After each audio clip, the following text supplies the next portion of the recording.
오늘은 2021년도 마지막 주일 예배를 드리고 있습니다. 보통 성탄절이 있으면 그 다음 주일을 성탄 주일로 시키는데 우리 달력을 보니까 성탄절 다음에 성탄 주일 지켜야 되는데 보니까 송년 주일 지킬 날이 없는 거예요. 그래서 우리 송년의 주일로 지키자 이렇게 생각을 하고 설교를 준비했고 찬양과 목사님과 상의해서 찬양도 이렇게 준비를 한 것으로 알고 있습니다. 2021년도는 하루에도 한 100번 넘게 코로나 소리 들으면서 살았던 한 해가 아닌가 생각이 듭니다. TV를 틀면 코로나 이야기 나오고 뭐 핸드폰을 봐도 코로나 이야기 나오고 주변에서 늘 코로나 걱정하면서 살다 보니까 코로나라고 하는 그런 단어 속에서 우리가 살고 있는 것이 아닌가 그런 생각이 듭니다. 그래서 저는 마음속에 생각하기를 올해는 좀 코로나가 좀 끝나는 가운데서 2022년을 시작했으면 좋겠다 생각을 했는데 하나님은 우리의 기도를 들어주시지 않으셨습니다. 2021년도에도 코로나는 계속되고 있고 또 변종 오미크론이 생겨나게 돼서 다시 한번 전 세계에 이렇게 그 코로나가 확산되고 있는 그런 가운데 있습니다. 물론 작년과는 분명히 다른 것이 있죠. 작년에는 교회들이 예배 자체를 못 드렸어요. 그런데 올해는 70%까지 입장이 가능해서 예배를 드리고 있는, 그래서 2년 만에 성탄 예배를 드렸다 이게 신문에 크게 났더라고요. 성탄 예배를 다 드릴 수 있는 그러한 기회를 주신 것은 참 감사하다는 생각이 들었는데 제가 늘 여러분에게 기도 제목으로 이야기할 때 코로나 끝나는 것이 중요한 것이 아니다. 코로나가 끝나면서 이 코로나를 허락하신 하나님의 뜻이 좀 이루어지면서 끝나야지 끝나는 거지, 우리가 여전히 하나님과 관계가 멀어진 가운데서 여전히 정말 하나님 앞에 회복될 것이 있는 가운데서 코로나만 끝난다면 이게 무슨 의미가 있겠느냐라고 하는 그런 말씀을 종종 드렸던 기억이 납니다. 코로나19는 분명히 하나님의 주권 아래에 있는 것입니다. 마치 욥이 하나님의 허락 하에서 시험을 받았죠. 마귀의 시험을 욥이 하나님의 허락하에서 받았습니다. 그 목적과 지금 코로나의 목적은 다르지 않다고 생각합니다. 하나님 왜 우리 코로나를 허락하셨을까?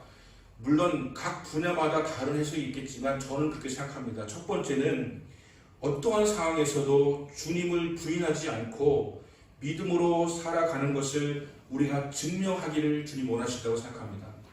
주님 우리가 그걸 증명하기를 원하세요. 믿음을 증명할 수 있는 것이 필요한 것이죠. 하나님을 믿는 것도 중요하지만 우리가 하나님에게 믿음을 드리는 것도 중요한 것이죠. 그러므로 이런 상황 속에서 우리가 믿음을 지킨다고 하는 것은 대단히 중요한 것이다 하는 것을 깨닫게 되어지고요. 또 한 가지는 우리가 하나님의 뜻을 깨닫고 돌아오기를 원하신다라고 저는 생각을 하면서 기도하고 있습니다. 여러분은 평생 교회를 다니신 분 계실 거예요. 아마 일생을 교회를 다니신 분은 그냥 주일날이 되면 아침에 일어나서 그냥 교회를 갔다 오는 거, 이것이 우리의 그냥 루틴이죠, 루틴. 그냥 우리의 삶에 그냥 무의식 중에 행하는 습관인 것이죠. 주일날 되면 교회 가서 예배 드리고 와서 뭐 주일날은 또 다른 거 안 하고 뭐 이렇게 보내는 그런 시간들, 우리 일종의 습관 같은 것들이 우리 몸에 배어 있을 것입니다. 20년 되신 분도 계시고 30년 되신 분도 계시고 평생인 분도 계시는데 이런 가운데서 우리는 교회 가서 예배할 수 없는 그런 엄청난 충격적인 일을 우리가 경험하게 되지 않았습니까? 온라인으로 예배를 드리는 아주 평생 처음인 그런 일을 주일날이 되면 반드시 교회를 가야만 했는데 이젠 교회를 가지 않고 집에서 온라인으로 예배를 드리게 되는 그런 상황을 맞이하게 되었다라고 하는 것이죠. 예배를 드린다고 하는 것은 하나님과의 만남의 자리입니다. 그리고 하나님과의 그 코이노니어, 그러니까 교제의 시간이 되는 것이 예배의 시간입니다. 내가 가장 사랑하는 주님과의 만남이 이루어지는 그 자리가 바로 예배의 자리입니다. 저는 제 아내와 만나서 6개월 정도 만나다가 교제하고 결혼을 하게 되었습니다. 6개월이라고 하는 시간이 결코 짧은 시간이 아닙니다. 왜냐하면 사랑이라고 하는 것 그 자체가 정말 하루가 천년 같고 천년이 하루 같고 하는 것이 사랑인 것이죠. 여러분 가장 즐거운 여행은 어떤 여행입니까? 가장 빠른 여행은 어떤 여행입니까? 내가 가장 사랑하는 사람과 함께하는 여행은 뭐 2박 3일 아니라 뭐 몇 년을 같이 달려도 너무 짧은 세월처럼 느껴지는 것이 사랑 아니겠습니까? 그러므로 사랑하는 그런 가운데서 6개월이라고 하는 세월은 결코 짧은 시간이 아니었다고 저는 생각을 하고 있습니다. 퇴근하면 만나고 새벽 예배 전까지 계속해서 만나고, 나는 새벽 예배 가고 우리 아내는 직장 출근을 하고, 이렇게 하고 나서 끝나고 나면 퇴근하면 또 만나고, 또 새벽 예배 전까지 만나서 대화하고, 또 새벽 예배 가고, 또 이렇게 하는 가운데서 보낸 6개월이었기 때문에 결코 짧지 않은 그런 시간이었다고 하는 것이죠.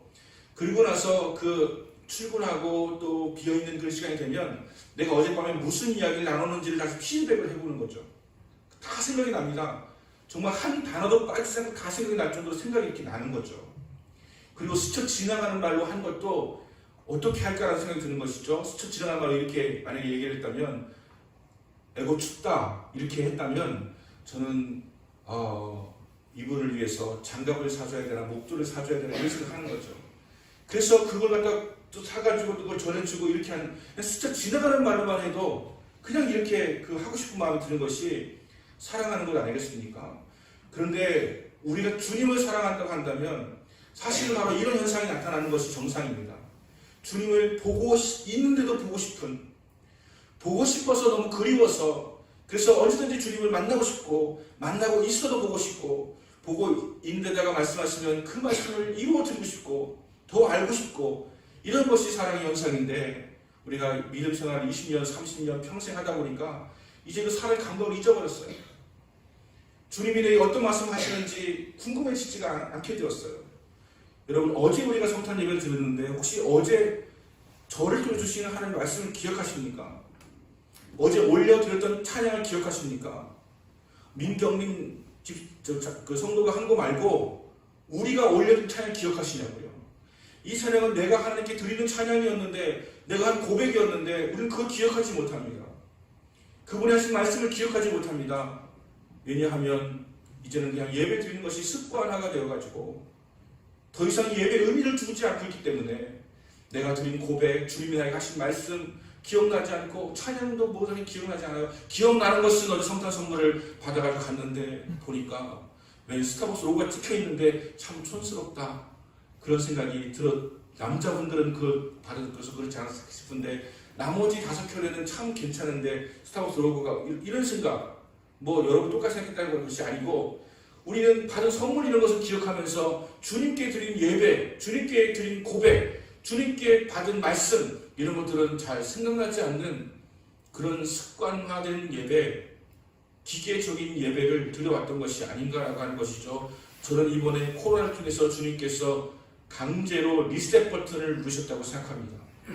다시 시작하자는 그런 마음인 것이죠. 다시 우리 사랑하자, 다시 우리 전심으로 예배하자, 이런 마음으로 주님께서 리셋 버튼을 누르신 것이 아닌가라고 하는 생각을 가지고 있습니다.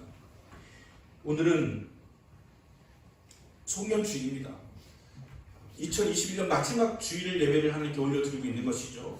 우리 안에 다시금 뭔가 회복되는 마음이 일어났으면 좋겠습니다. 제가 처음 예수를 믿었을 때, 인격적으로 주님 만났을 때, 제가 아침에 예배드리러 나갈 때 그 고민을 했어요. 오늘 어떤 옷을 입고 나갈까? 우리 주님 만나는데 어떤 옷을 입고 나가서 예배를 드릴까? 그런 고민을 했다니까요. 옷장을 열어보고 어떤 옷을 입고 가는 것이 좋을까? 누구에게 보이기 위해서가 아니라 우리 주님이 기뻐하는 것을 위해서라면 내가 어떻게 할 수 있을까? 라고 하는 그런 마음으로 주님 앞에 나아갔고요. 미리 헌금도 준비해가지고 내가 할 수 있는 것보다 조금 더 과하게 드리고 싶은 그런 마음으로 주님 앞에 드리려고 했던 그런 마음도 가지고 있었습니다. 저희 할머니는 꼭 아침에 이런 어떤 다리미 같은 걸로 그 지폐를 다니셔가지고 하나님께 드리겠다고 손수에 꼭 꽂아놓고, 이렇게 하면서 뭔가 그 예배를 위해서 준비하고 정성을 다하여서 신령과 진정으로 드리려고 하는 그런 마음으로 준비했던 그런 기억을 가지고 있습니다. 이런 마음이 우리에게 회복될 수 있기를 원합니다. 주님은 우리가 이런 것을 회복하기를 원하시는 것 같아요. 예배가 얼마나 소중하냐, 주님 앞에 나와서 예배하는 것이 얼마나 소중하냐라고 하는 것을 우리가 깨닫기를 원하신다라고 하는 것이죠. 대나무가 하늘 높이 솟아오를 수 있는 비결은, 대나무는 해가 매듭될 때에 그 매듭을 짓는 것이죠. 대나무는 매듭을 짓습니다. 그리고 그 위로 하나 올라가는 것이죠. 그래서 대나무가 몇 년 된지를 알아요. 30년 되면 홀쩍 켜있는 대나무를 발견할 수가 있죠. 어떻게 그렇게 클 수 있는가에 대한 비결은 매듭을 짓기 때문이라고 그래요. 올 한해 매듭을 잘 지어야 됩니다. 그래야지 내년도 성장할 수 있는 우리 모두가 될 수 있기 때문에 오늘 하루는 매듭을 잘 짓는 하루가 되시기를 예수님으로 축원합니다. 그리고 남은 시간도 매듭을 잘 지어서 우리가 내년에는 다시 성장할 수 있는, 내년은 더 자라갈 수 있는 그런 한 해가 될 수 있게 되기를 바랍니다. 오늘 성경을 보면 60대 초에 처절하게 실패한 인물을 만나게 됩니다. 유다 제14대 왕 므낫세 왕인데 12살의 어린 나이에 왕이 되었습니다. 어린 나이에 아버지를 잘 만나서 출세한 사람이 므낫세입니다. 남북 이스라엘 유다 왕 중에서 최장기 집권한 사람이 므낫세입니다. 남북 왕 중에서 40년 이상 통치한 사람이 2명이고 50년 이상 통치한 사람이 1명인데 이 사람은 55년 동안 통치를 한 왕이기 때문에 대단히 오랫동안 통치한 왕이 바로 므낫세라고 하는 것이죠. 그런데 60대에 아수르가 쳐들어와서 이 나라가 망하게 되었습니다. 우리로 지금 비유하자면 60대 초반이 되었는데 직장을 잃게 된 것이죠. 사업을 망하게 되어진 것이죠. 인생의 쓰라린 파탄을 경험하게 되어진 것이죠. 이런 상황을 맞이하게 되었다라고 하는 것입니다. 나라가 망하니까 왕은 당연히 이제 포로 잡혀서 끌고 가게 되어지는데 그 당시에 어떻게 왕을 포로 끌어가냐 하면 코에다가 이 고리를 뚫어가지고 끌고 갔다라고 하는 당시의 증언들이 이 기록이 남아있는 것을 알 수가 있으니까 얼마나 수치스럽겠습니까? 이 왕이 그렇게 끌려가게 될 때 얼마나 수치스럽겠습니까? 이제는 다 끝난 것 같은 그 처절한 인생의 패배를 그가 맛보게 되어진 것이죠. 대부분의 왕들이 이렇게 끝납니다. 대부분의 왕들은 그냥 이렇게 실패한 채로 포로 잡혀간 채로 죽음을 맞이한 채로 끝납니다. 그런데 므낫세 왕은 다시 일어섭니다. 그 다시 일어서는 어떻게 일어설 수 있는가 하는 것에 대한 말씀이 오늘 본문에 기록되어져 있는 것입니다. 첫 번째, 실패를 끝이 아니라 과정으로 만들려면 하나님을 기대하고 하나님께 나아가야 된다라는 것이 말씀에 기록되어 있습니다. 오늘 12절 말씀 보시면 그가 환난을 당하여 그의 하나님 여호와께 간구하고, 환난을 당하여서 그의 하나님께 그가 기도하였다라는 것입니다. 그리고 그 뒤에 이어지는 말씀은 그의 조상들의 하나님 앞에 크게 겸손하였다고 하는 것이에요. 기도하고 겸손하게 기도하고, 이 말씀이 기록되어져 있는 것이죠. 그는 하나님을 경험하였는데 그냥 피상적인 하나님이 아니라 살아계신 하나님을 그가 경험을 하게 되었다고 하는 것입니다. 그가 이런 초절한 환난을 당하지 않았을 때는 어떤 삶을 살았는지에 대해서도 잠깐 기록하고 있는데 그 앞부분에 읽지 않았지만 기록되어져 있는 말씀이 있습니다. 하나님께 대한 기대가 없었던 사람이에요. 그냥 힘있고 권력있고 오랫동안 왕하고 있고 아버지의 자산을 물려받아가지고 굉장히 강력한 왕권도 가지고 있었고 부했었고 아쉬운 것이 없었고 한 사람이 바로 므낫세 왕이었습니다. 그리고 신앙은 있었지만 그 형식적인 신앙, 아버지 히스기야가 신앙생활을 잘했기 때문에 그에게서 보았기 때문에 배웠기 때문에 신앙을 가졌지만 오랜 시간 신앙생활을 하면서 그는 형식적인 신앙을 가지고 살았다고 하는 것이죠.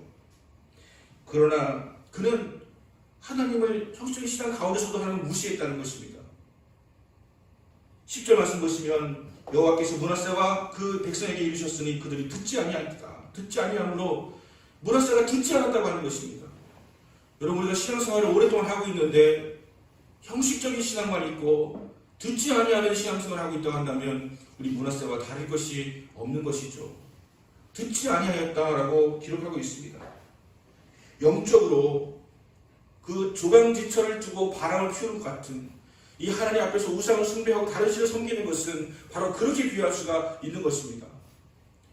하나님은 질투하신 하나님이라고 분명히 말씀하시면서 1계명, 2계명이 다른 신을 내게 듣지 말지니라, 우상을 섬기지 말지니라, 두지 말지니라 이렇게 말씀하시는 것은 그만큼 하나님만 섬기고 사랑하기를 원하시는데 이 므낫세가 아버지께 받은 그런 신앙이 있었음에도 불구하고 백성들과 함께 하는 말씀을 듣지 아니하였고 우상을 만들어서 섬겼다라고 말씀은 기록하고 있는 것이죠. 2절 말씀 보면 산당도 세우고 바알제를 만들고 이런 숭실을 경배하고 흰옷 골짜기에서 자신의 아들들을 불살라서 바치는 그런 행위도 하는 그런 모습들이 그에게 나타났다라고 하는 것입니다. 9절 말씀 보면 자신뿐만 아니라 백성들까지도 이방 나라보다 더 악행을 저질렀다라고 말씀은 기록하고 있습니다. 세상 모든 것을 다 가지고 있다라고 해도 하나님 만나지 못하면 결국은 결과적으로 실패한 인생이 되고 마는 것입니다. 하지만 므낫세 왕은 하나님 앞에서 자신의 죄를 인정하고 깨닫고 하나님 앞에 경비하고 회개했습니다. 저는 어제 약간 충격적인 그런 기사를 하나 봤는데 어떤 목사님이 회개하라 천국에 가까웠느니라 이런 말씀이 있지 않습니까? 침례 요한이 한 그런 이야기를 기록하면서 과연 그렇게 될까라고 이렇게 적어놓은 모습 보았어요. 이게 신문에 실렸더라고요. 어떻게 이런 것이 주명 일관이시는지 모르겠지만 회개하라 천국 가까웠느니라라고 하면 과연 그렇게 될까라고 하는 목사님이 계시는 거에 대해서 저는 대단히 놀랐습니다. 왜냐하면 지금 제가 오늘 그리고 우리가 해야 할 일은 뭐냐면 회개해야 하는 것이기 때문입니다. 우리 2021년은 그냥 후회하는 것만이 아니라 하나님 아버지 앞에 회개해야 됩니다. 그래서 우리가 잘못 신앙생활을 하고 그냥 무의식적으로 습관적으로 기계적으로 오가면서 시계추처럼 왔다 갔다 했던 그런 신앙을 버리고 이제는 이 코로나19 시대를 통하여서 하나님 리셋 버튼을 누르셨는데 우리가 다시 정비하고 다시 새로워져서 하나님을 예배하는 감각이 살아나고 다시 우리의 사랑이 회복되어져서 우리가 예배할 때 전심으로 드리고 그분이 하신 말씀이 무엇인지를 되새기고 우리가 된 고백을 주님 앞에 준비하여 드리고 하는 것들이 회복되어야 된다고 하는 것을 오늘 우리에게 말씀하여 주시는 것입니다. 두 번째는 실패를 끝이 아니라 과정으로 만들려면 하나님께 기도해야 된다라고 하는 것이죠. 같은 본문이지만 므낫세는 기도했어요. 이 기도의 감각을 회복하는 것이 쉬운 일이 아닙니다. 므낫세가 처절하게 어려움을 당하였을 때도 기도하지 않았는데 이제는 완벽하게 포로로 끌려가가지고 수모를 당하고 고통을 당하게 되어지니까 이제 기도하는 자리로 회복되게 되었는데 그가 12절 여호와께 간구하였고 10절들에 기도하였으므로 라고 하는 말씀 볼 때 그가 기도를 다시 시작하게 됨으로 인하여서 그가 회복되게 되었다 하는 것입니다. 그는 바벨론의 포로로 잡혀가게 되었어야 기도하게 되었다라고 하는 것입니다. 여러분 우리를 바벨론의 포로로 묶고 있는 것이 있는 것을 여러분 깨달으셔야 됩니다. 우리를 포로로 묶고 있는 것이 어떤 것입니까? 때로는 쾌락, 때로는 물질, 때로는 사람, 때로는 환경, 때로는 나의 자아, 욕심 이런 것들이 우리를 포로로 묶고 있습니다. 이런 것들에서 우리가 벗어나서 하나님을 우리가 향하여서 기도할 수 있어야 우리가 온전히 회복된 인생이 될 수가 있다라고 하는 것입니다. 미국에서 그 두 번째 발명왕으로 이름을 난 사람이 있는데 우리는 첫 번째 발명왕은 누가 봐도 에디슨을 이야기하지 않습니까? 두 번째는 찰스 캐터린이라고 하는 이 인물인데 이 사람은 세계적인 자동차 회사인 미국의 제너럴 모터스사의 최고의 엔지니어였습니다. 그가 워낙 손재주가 뛰어나가지고 그 기자가 인터뷰를 하는데 당신의 손으로 하는 것 가운데서 가장 중요한 일은 무엇입니까? 라고 이렇게 이야기할 때 많은 사람들은 어떤 자동차를 내가 개발한 것입니다 라고 할 줄 알았는데 이분이 의외의 대답을 합니다. 내 손으로 한 가장 위대한 일은 두 손을 모으고 하나님께 기도하는 것이었습니다 라고 고백하더라고 하는 것이죠. 그 고백하는 것은 두 손을 모으고 기도하는 것이야말로 내가 가장 위대한 일을 행한 것이다 라고 하는 고백을 하는 것입니다. 예수님께서 말씀하십니다. 너희가 내 이름으로 무엇을 구하든지 내가 시행하리니 이는 아버지께로 하여금 아들을 인하여 영광을 얻으시게 하려 합니다. 여러분이 기도해서 응답을 받는다면 그것은 하나님께서 아들을 통해서 영광을 받기를 원하신다고 하는 것입니다. 여러분 우리가 서로 기도해 주어야 합니다. 우리 김민경 그 자매님을 위해서도 기도해 주세요. 그래서 그 기도가 다시 회복이 되어서 그 기도를 통해서 정말 원하고 꿈꾸던 대로 세계적인 탑가수가 되게 되었을 때 왜 이것을 주님께서 이루어 주시는 것입니까? 아들을 인하여서 영광을 받으시기 위해서 그 일을 이루어 주신다라고 하는 것입니다. 여러분 기도하셔야 됩니다. 절대 여러분 기도하시고 모든 일을 감당하셔야 됩니다. 그래서 내가 최고의 사업가가 되고 싶습니다. 내가 최고의 그 사람이 되고 싶습니다라고 기도할 때 하나님께서 왜 응답해 주시느냐? 우리가 예수님의 이름으로 기도합니다. 기도하잖아요. 그러니까 예수님의 이름으로 기도할 때에 하나님께서 그 영광을 받으시기 위해서 그렇게 응답해 주신다고 하는 것입니다. 여러분 2021년도 기도로 마무리하시고 2022년도 기도로 다시 시작하게 되는 여러분 되시기를 예수님으로 축원합니다. 60대가 넘어서 저도 이제 이 나이가 들어가지고 좀 연세 드신 분들은 무슨 나이가 들었다고 하느냐 그렇게 할지 모르지만 여러분 제가 심각하게 지난주에 저 안과를 다녀왔습니다. 혹시 노안 치료를 받을 수 있을까 해서 갔더니 백내장이 조금 있대요. 조금. 근데 아직 그럼 할 때가 아니래요. 아직.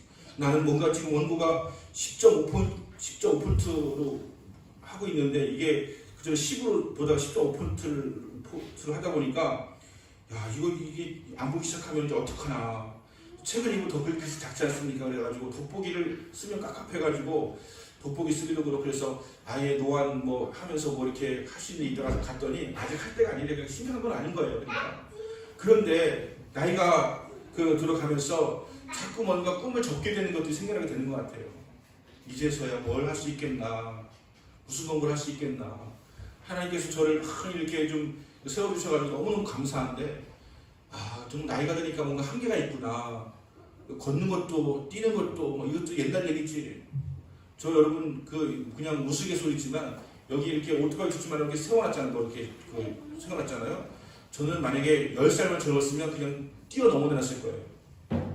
여기 이렇게 걸려있으니까 절대 제가 여기 못 지나가겠는 거예요. 그래서 삥 돌아가지고 걸으면서 야 이날 같은 그냥 펄쩍 뛰어가지고 갔을 텐데. 왜냐면 제가 차를 그 앞에다가 세우는데 돌아가려니까 뭔가 아깝잖아요. 근데 내가 목사님을 또 아는데 사진까지 걸어가지고 다 아는데 또 내가 무슨 펄쩍 뛰고 이렇게 하면 사회적인 또 그런 것도 있고 해가지고 뛰지 못하지만 마음은 굴뚝이에요. 내가 젊었을 때 이거까지 그냥 뛰어넘어갔는데 이런 생각이 들지만 자꾸 한계를 자꾸 그는 거죠. 내가 한계를 그면서 나는 이제 안 보인다, 나는 이제 못 뛴다, 나는 이제 할 수 없다 이렇게 생각하면서 도전하지 않는 경우가 있는데 주님께서 오늘 우리 말씀하십니다. 60이 되어도 문화세가 다시 시작할 수가 있었다.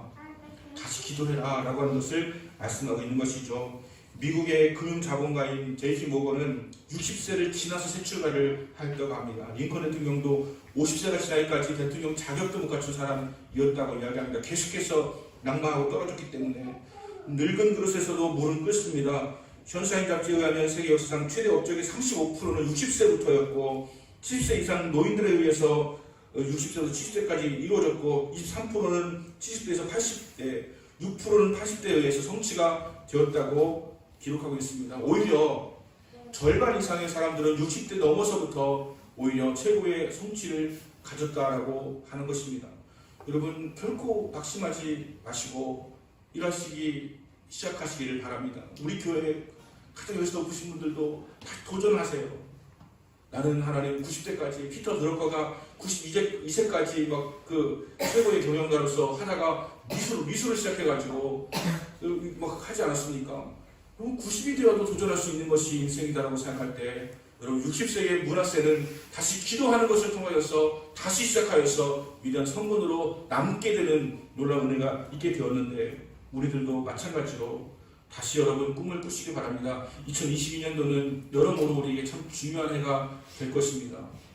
코로나19는 반드시 완전히 종식되지는 않아도 코로나19의 어떤 영향력은 많이 약화가 되어질 것이고 우리의 예배는 다시 시작되어야 될 것이고 여러분의 삶의 그런 목표도 다시 시작되어지는 한 해가 2020년이 되어야 될 텐데 반드시 기도로 시작하시기 바랍니다. 상황이 바뀌어서 상황에 따라가는 그런 정도가 아니라 여러분 내가 2020년 준비하면서 하나님에게 무엇을 원하십니까? 라고 물으면서 기도로 한 해를 시작하는 여러분 되시기를 바랍니다. 실패를 목적지를 향하여 나아가는 이정표로 만드는 과정으로 되게 하려면 첫 번째는 실패를 통해서 하나님께 기대를 가지고 나아가야 된다라고 하는 것이고 둘째는 하나님께 나오는 것을 끝내는 것이 아니라 그 문제를 풀기 위해서 기도해야 한다고 하는 것이고 셋째는 기도하는 것으로 끝날 것이 아니라 나를 변화시켜서 하나님 기뻐하는 사람이 되어야 한다라고 하는 것입니다. 그러므로 2021년도 흥청망청하게 연말 보내지 마시고 2022년도를 새롭게 준비하면서 매듭을 잘 지으시고 송구영 씨님이 나오셔가지고 매듭 잘 지으면서 이렇게 보내시기 바랍니다. 그래서 하나님께서 뭔가 2020년 새롭게 우리를 향하여 기대하신 것이 있으시구나 라고 하는 것을 깨닫게 되시고 이제 예배가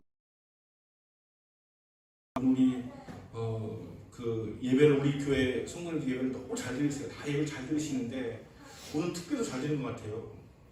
왜냐하면 이 찬양을 통해서 이렇게 마음이 확 열리셨나 봐요. 그냥 오늘은 특별히 더 또랑또랑하게 잘 이렇게 예배를 드리시는데 내년도에는 항상 이렇게 예배를 잘 드리면서 집중하고 말씀 하나도 안 놓치려고 막 집중하고 내가 된 찬양을 막 준비해가지고 막 올려드리면서 하나님 기쁘시게 해드리려고 하는 그런 마음이 회복되어서 2022년도는 우선 예배가 회복되고 기도가 회복되고 그리고 여러분 삶에서 하나님 주시는 큰 소문 누리시는 여러분 되시기를 예수 이름으로 축원합니다.